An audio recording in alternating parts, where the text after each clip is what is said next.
तो सर लगभग 50 मिनट हो चुके हैं और आपने कई मुख्यतः बिंदु पे और इतने रोचक विषय पे आपने आज एक जो है चर्चा की, तथा एक जो इतनी बड़ी भ्रांति थी किसान भाई बहनों के मन में कि अधिक से अधिक यूरिया यदि हम डालेंगे, आपने खान पान का एग्जाम्पल दिया, रोटी का एक इतना सरल एग्जाम्पल देके बताया कि जरूरी नहीं है कि यदि ज्यादा बैग यूरिया के डालेंगे तो ज्यादा उत्पादन होगा। तो सर अंततः चलते चलते मैं चाहूंगा, क्योंकि अब हम अपने सारे सेगमेंट्स को लगभग समाप्त कर चुके हैं, तो आखिरी का सेगमेंट है कि किसान भाइयों को चलते चलते खरीफ का सीजन आ रहा है। खरीफ की कई फसलें की बुआई हो चुकी है, मुख्यतः धान की बुआई तो लगभग कंप्लीट हो चुकी है एवं रोपाई भी कंप्लीट होती आ रही है। इसके साथ साथ कई दलहनी फसलें भी लगाई जाएंगे, कई तिलहनी फसलें भी लगाई जाएंगे। सभी फसलों के लिए किसान भाई इसमें उर्वरक अधिक मात्रा में प्रयोग करेंगे। तो चलते चलते आपकी क्या राय है कि ताकि किसान भाई उर्वरकों का प्रयोग तो करे, परंतु एक एकीकृत अप्रोच, इंटीग्रेटेड अप्रोच बना के चले और अपनी लागत को भी कम करे तथा अच्छे से अच्छी उत्पादन लेके तो सकल आय है, नेट इनकम में भी बढ़ोतरी करे। Over to you sir. बहुत सही बात आपने कही सिद्धार्थ जी की। किसान को अभी जो खरीफ का मौसम आ रहा है, इसमें फसल में जो भी इस्तेमाल करना है उर्वरक, उसको सही तरीके से इस्तेमाल करने की जरूरत है, क्योंकि वर्षा ऋतु में पानी के साथ बहुत सी उर्वरक जो है वो बेकार चली जाती है। हम अगर देखें तो कुल मिला के उर्वरक का इस्तेमाल जो है पौधा वो बहुत कम कर पाता है। अगर 10% भी वो कर पाए तो उत्पादन बहुत अच्छा हो सकता है। इसीलिए आज विज्ञान इतना आगे बढ़ चुका है कि आपके पास इतनी अच्छी तकनीकें हैं, जैसे स्लो रिलीजिंग यूरिया अवेलेबल है। ज्यादा पानी में आप ऐसी तकनीकों का इस्तेमाल करें, कुछ मिक्स करें अपनी पुरानी पद्धति से ऑर्गेनिक फर्टिलाइजर को, जो कि सस्ता है और आसानी से आप उसको जो है कुछ फसलें, जैसे अभी खरीफ में आप देखेंगे कि मक्का है, मक्का के लिए जो है बहुत जरूरी है कि जितना आप ऑर्गेनिक फर्टिलाइजर इस्तेमाल करेंगे उतनी उसकी फसल जो है बहुत अच्छी आपको मिलेगी। तो दोनों का मेल जो है आपकी उत्पादकता भी बढ़ाएगा और आपकी लागत को भी कम करेगा। आने वाले समय में बहुत सी कंपनियां अभी नैनो टेक्नोलॉजी बेस्ड फर्टिलाइजर ला रही है, यानी कि वो फर्टिलाइजर इतना जो है साइंटिफिकली बना है कि जितना आपको जरूरत है और जहां जरूरत है उसी तरीके से ही उसका इस्तेमाल होगा। वो जितनी जो दुष्प्रभाव है ज्यादा फर्टिलाइजर के, उसको भी कम करेगा। तो ऐसी तकनीकों का आप लोग इस्तेमाल करिए। खरीफ में फसल में कभी भी उर्वरकों को एक साथ बहुत मत डालिए, थोड़े थोड़े स्प्लिट डोज में उसका इस्तेमाल करिए, क्योंकि ज्यादा पानी के साथ वो बह ना जाए। ये समस्याएं जो हैं, इससे हम और बाकी चीजों की जो समस्याएं हैं वो भी हम कम कर सकते हैं। और साथ ही साथ अगर आप देखें कि जो भी जल भराव की स्थिति है, उसमें बहुत से जो आपकी पुरानी पद्धति के जो उर्वरक हैं, जैसे आप उड़ीसा में देखेंगे कि लोगों ने अपना एक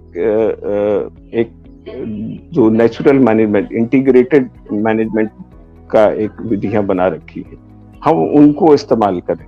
उनको इस्तेमाल करने से हमारी लागत पे भी प्रभाव पड़ता है, कम होती है और हमारा उत्पादन भी बढ़े।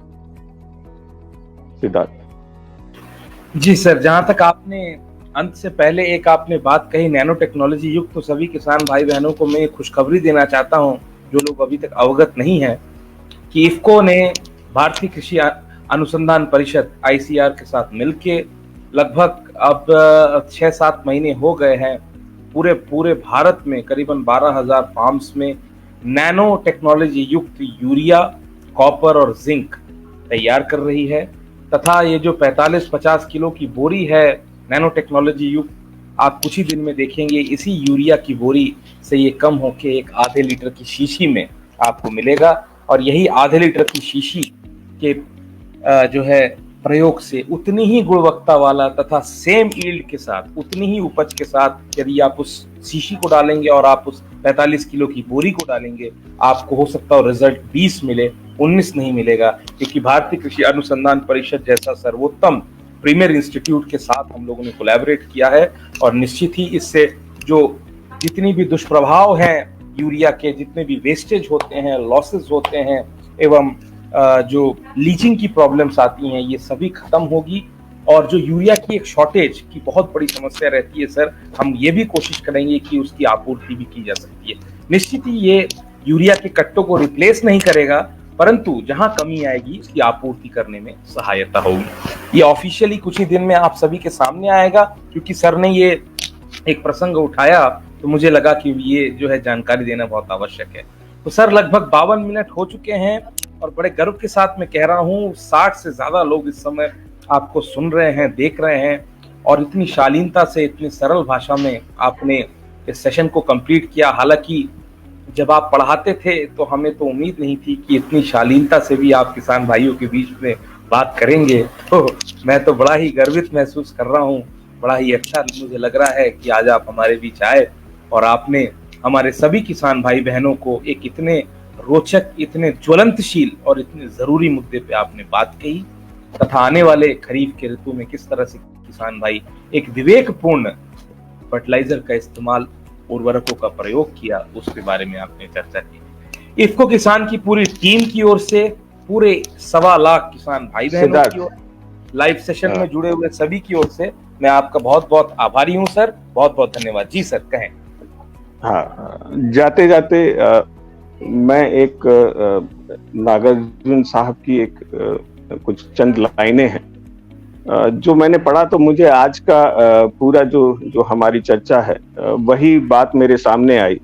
तो मैं चाहता हूं कि मैं अपना एक आखिरी मैसेज के रूप में किसानों को ये अपनी तरफ से दूं और अपना जो है ये सेशन को भी एंड करूं।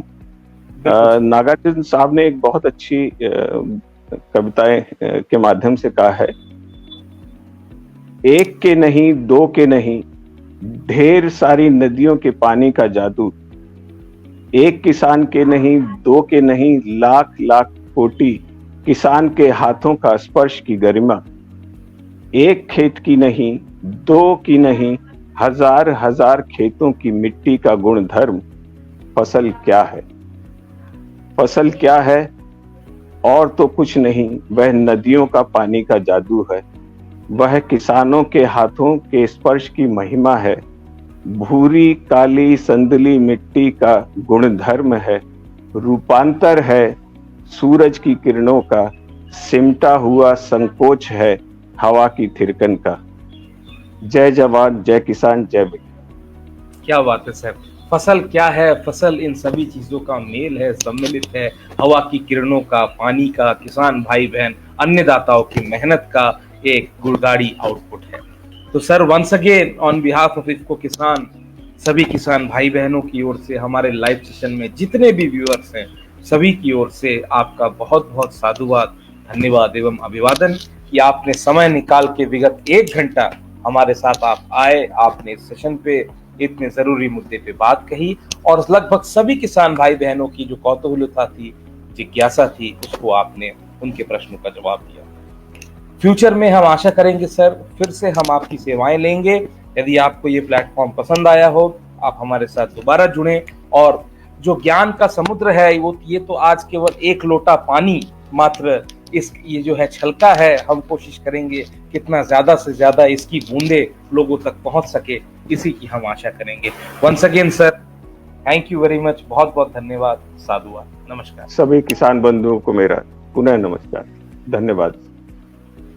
तो जैसा कि आपने देखा कि आज डॉक्टर वीरेंद्र कमलवंशी जी हमारे साथ जुड़े थे, वरिष्ठ अर्थशास्त्री होने के बावजूद उन्होंने उर्वरक प्रबंधन पे इतनी रोचक विषय पे आज उन्होंने एक चर्चा की तथा बताया कि आने वाले खरीफ ऋतुओं में यदि विवेकपूर्ण यानी जुडिशियसली हम उर्वरकों का चुनाव नहीं करेंगे, उनका प्रबंधन, उनका मैनेजमेंट, उनका यूज नहीं करेंगे, तो न कि केवल फसल बल्कि पानी, जल, हवा सभी में इसका दुष्प्रभाव भी हो सकता है। उर्वरकों का प्रयोग करें, निश्चित ही करें, परंतु एक एकीकृत समाधान यानी इंटीग्रेटेड अप्रोच से करें, जहां रासायनिक का प्रयोग होना चाहिए वहां रासायनिक करें और जहां जैविक का प्रयोग होना चाहिए वहां जैविक करें। आशा करते हैं जो आज का सेशन रहा वो हमारे सभी किसान भाई बहनों, वैज्ञानिक गण, छात्र छात्राओं के लिए लाभदायी रहा। कल सुबह एक नए विषय के साथ, एक नए विशेषज्ञ के साथ ठीक सुबह 11 बजे हम आपके साथ जुड़ेंगे। ज्यादा से ज्यादा अपने किसान भाई बहनों को, दोस्तों को हमारे इस वर्चुअल प्लेटफॉर्म, इस सेशन के बारे में बताएं, हमारे साथ जुड़ें, अपनी जिज्ञासा पूरी करें। और हमारा यही प्रयास रहता है, जैसा कि मैं हमेशा कहता हूं, इफ्को किसान का यही है सपना, सफल समृद्ध रहे किसान अपना। इसी वाणी के साथ मैं सिद्धार्थ भट्टाचार्य आज के सेशन के लिए लेना चाहूंगा आज्ञा। कल सुबह मिलेंगे 11 बजे, तब तक के लिए जय हिंद, जय किसान, नमस्कार।